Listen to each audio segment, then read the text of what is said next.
sou Raíssa, estou chegando com mais um podcast do blog Só Futebol Não. Nessa manhã de domingo nós temos agora 28 graus, sensação térmica de 31 graus, está um domingo bonito, dia das mães, né? Dia de comemorar quem nos deu a vida e aguenta todos os nossos problemas, de retribuir também, ainda mais numa época tão difícil, época de fazer chamada virtual, de deixar presente na porta sem abraçar, sem beijar. É bem complicado, mas a gente tem que se adaptar pelo bem, inclusive, das mães.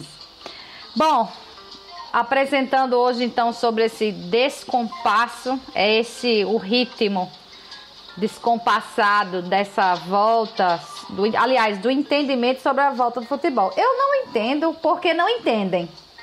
Porque é muito simples, só vai poder voltar quando as autoridades de saúde disserem que pode voltar. Se elas ainda não bateram o martelo a respeito disso, é porque não pode voltar. A gente já discutiu por aqui, o futebol não é uma ilha, né? Eu acho interessante demais que se fala em voltar sem ter voltado comércio, sem ter voltado escola, né? O futebol não é uma ilha, não vai ser diferente. E a gente precisa olhar para onde isso foi autorizado, como foi feito. Por exemplo, a gente já tem aí a Coreia do Sul, a Alemanha também deve retomar, porque já estão em outras fases.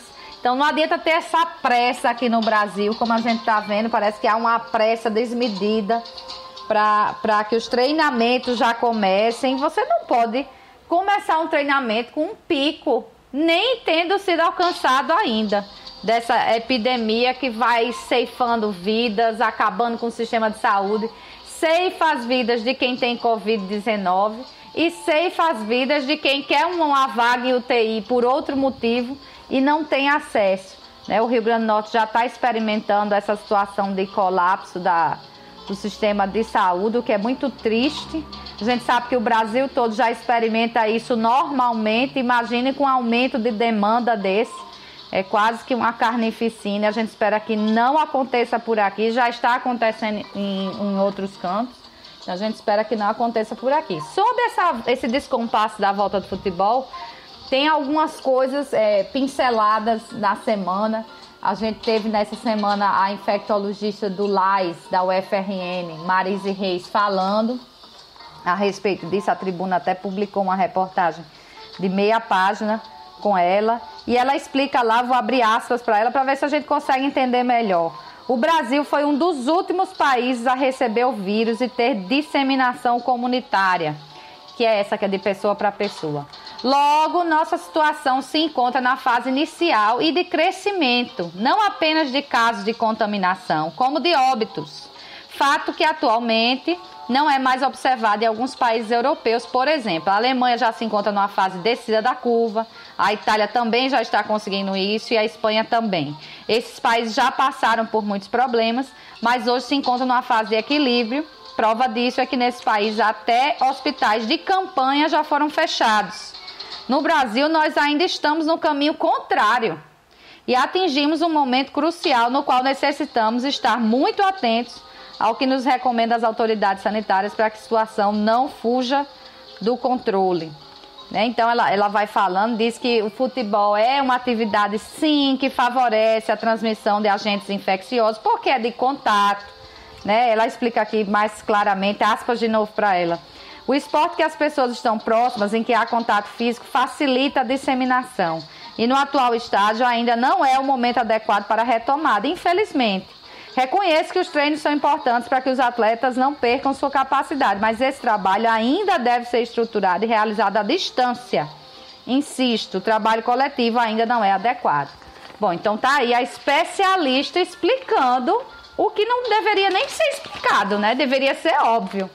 A gente deve se preparar para retorno e tudo, mas esse momento do retorno ainda não chegou. Mas parece que, por exemplo, os clubes do Rio de Janeiro, aí nós temos que fazer a exceção de Fluminense e Botafogo, e a Federação do Rio de Janeiro, parece que não compreenderam isso ainda. Fizeram uma nota pedindo o retorno dos treinos. Eu até grifei aqui uma parte da nota, quando diz: quando lhe for possível, permitido, estão prontos para reiniciar em primeira fase não somente os treinamentos de forma responsável, restrita, reduzida, sob vigilância, sem aglomerações ou presença de público e em obediência a um rigoroso protocolo médico de normas e procedimentos imperativos. Né? A gente tem aí uma forçação de barra ainda maior lá pelo Rio Grande do Sul, com o Grêmio Internacional, né? E eu vou já falar aqui especificamente do Flamengo, mas deixa eu dizer logo aqui sobre a FENAPAF, né? O Felipe Augusto, que é o presidente da Federação aí Nacional dos Atletas e Profissionais de Futebol, fez questão de alertar que todo trabalhador, e aí não é só do futebol, ele tem o direito de se recusar a desempenhar a sua função se sentir que a sua segurança da saúde, né, está em risco. Né? E aqui eu vou abrir aspas para ele também. Sem o respaldo das nossas autoridades da área de saúde e da medicina, o trabalhador pode se recusar a retornar ao trabalho por estar correndo perigo de vida.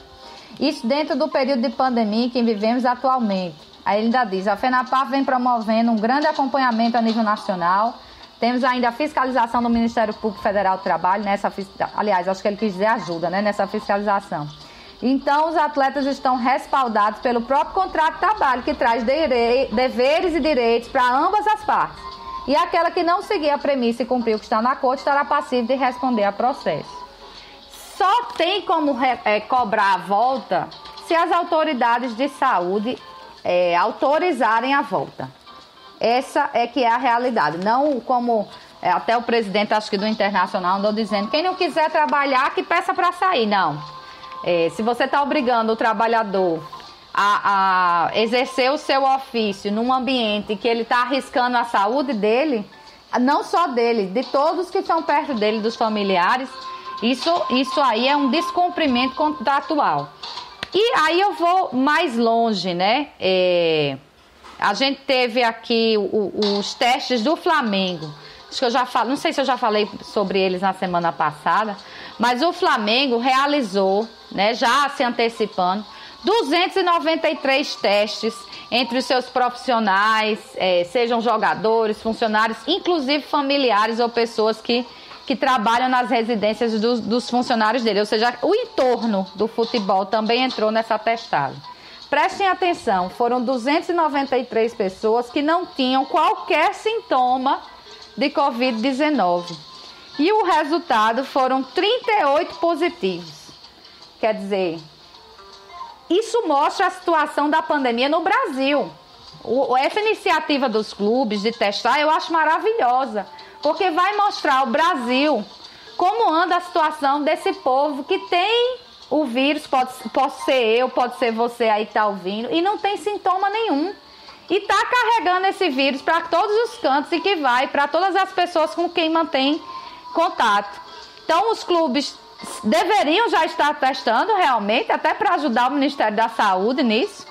E o retrato que o Flamengo trouxe, então, se a gente for usar por amostragem, claro que é uma coisa muito arcaica o procedimento utilizado aqui por mim, porque eu não sou da área, mas se você pega 293 assintomáticos e testa e acha 38 positivos, isso aí dá quase 13%. Se você projeta isso para o Brasil, que tem uma população de mais de 200 milhões de pessoas, você encontra aí 26 milhões de positivados, então. Mas é claro que isso é uma projeção até ridícula, eu digo aqui, porque não tenho conhecimento na área.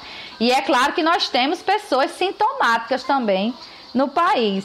Mas se você imaginar, então, um percentual de 13% dentre os assintomáticos, isso assusta. Dentre as pessoas que não têm sintoma nenhum, 13% estarem contaminadas, a gente entende por que o isolamento social é tão importante, para pelo menos desacelerar esse contágio e permitir que a gente não venha vivenciar essas imagens horrorosas que estamos vendo aí no Amazonas, de pessoas se empilhando, corpos dividindo lugar com pessoas internadas nos hospitais, porque o sistema funerário também entrou em colapso, né? Então, o que o Flamengo fez, e ele está tentando voltar antes do tempo, mas o que ele fez deveria servir de alerta para que não é a hora ainda. A gente não tem o menor conhecimento sobre essa Covid-19, né? A gente está ainda aprendendo, testando aí novos tratamentos que parecem que vão dando resultado, tentando uma vacina. Então a gente tem que ganhar esse tempo para, enfim, conseguir avançar, né? E lá na testagem do Flamengo, eles entraram em acordo para não divulgar quem são os positivos, mas eles divulgaram pelo menos uma forma de scout, dizendo que eram 3 jogadores profissionais, 2 jogadores que indicavam que eles já tinham sido curados, eles tiveram a doença, mas já estavam curados, 6 funcionários do grupo de apoio, 2 funcionários de empresas terceirizadas e, olha aí, 25 familiares ou pessoas que trabalham em residência dos funcionários e jogadores. Então, olha o perigo que é você sair e voltar para casa, né? Você sai, pega o vírus e traz para dentro da sua casa. Então, essa é a questão do isolamento, para quem não entendeu ainda, né? Bom, seguindo então sobre esse descompasso, o presidente do Santa Cruz também deu uma entrevista na tribuna. Eu não vou lembrar aqui se foi de sexta, de sábado, né? Ele deu uma entrevista falando que acha que não era a hora de voltar com os estaduais, que a exceção de ABC e América, que tem condição de manter elenco, as outras equipes não têm. Então, o ideal seria voltar lá para dezembro mesmo. Ele fala até que discutiu isso informalmente com o Ricardo Bezerra, né, que é conselheiro do América. Tem esse descompasso também, essas coisas a serem discutidas. A FIFA já se antecipou que essas competições que estavam marcadas para 2020, que já começaram ou que vão começar, vão ter direito, pelo menos temporariamente, a 5 substituições em 3 momentos diferentes. E além desses 3 momentos, o intervalo, quer dizer, é a FIFA tentando trabalhar para a questão do desgaste do jogador, porque sabe que não vai haver muito tempo de treinamento para preparar esses jogadores para uma possível volta. Ninguém sabe nada, na verdade, mas a gente está chutando o que vai ser para frente. Então, há um descompasso, mas eu acho que o mais importante que os clubes poderiam fazer agora realmente era começar a testar todo mundo e começar a ajudar as autoridades de saúde para a gente ter esse retrato, como o Flamengo fez. Achei uma ótima pedida, apesar de que o Flamengo quer fazer isso para tentar antecipar uma volta que continua as autoridades, os especialistas dizendo que não é a hora, né? E a gente sabe que não chegamos nem no pico ainda, não chegamos nem no equilíbrio do pico. Imagine na descida, imagine em transmissão controlada.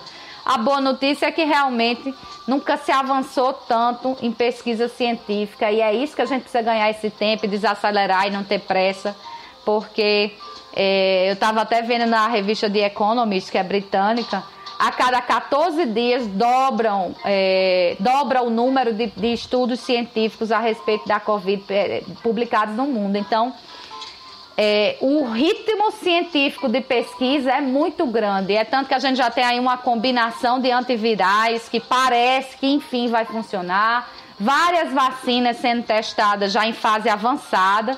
Isso dá esperança para a gente de que as coisas possam seguir com um pouco de normalidade, porque sinceramente eu não acredito que nós vamos voltar ao que éramos antes. Acho que a gente vai incorporar essas medidas aí de usar máscara, distanciamento, por um bom período, e precisamos aprender com essa pandemia, porque certamente não foi a primeira, já vimos outras antes, não será a última. A gente tem que estar preparado para tudo isso, isso passa por muita coisa. Bom, a Holanda, por exemplo, divulgou, inclusive, que futebol com torcida só quando houver vacina. Já bateu o martelo lá a Holanda a respeito disso. Então, a gente vai se adaptando e observando esses exemplos que estão fora do país. A Coreia do Sul já voltou a ter disputa de futebol. Vamos acompanhar, porque, inclusive, Seul voltou a fechar bares, porque uma única pessoa que estava contaminada contaminou 40 pessoas, né, nessa saída em bares. E lá eles estão rastreando. Todo mundo que sai tem um nome completo, telefone para contato. Então, vamos ver como se dá as coisas lá pela Coreia do Sul para a gente entender melhor o que vai acontecer por aqui. Deixo então um feliz Dia das Mães para todo mundo. Renovo o convite para sábado, 10 da manhã, sobre outros assuntos. Domingo, 10 da manhã, sobre futebol. Muita responsabilidade nesse isolamento. Vamos abraçar a casa para a gente passar mais cedo até lá.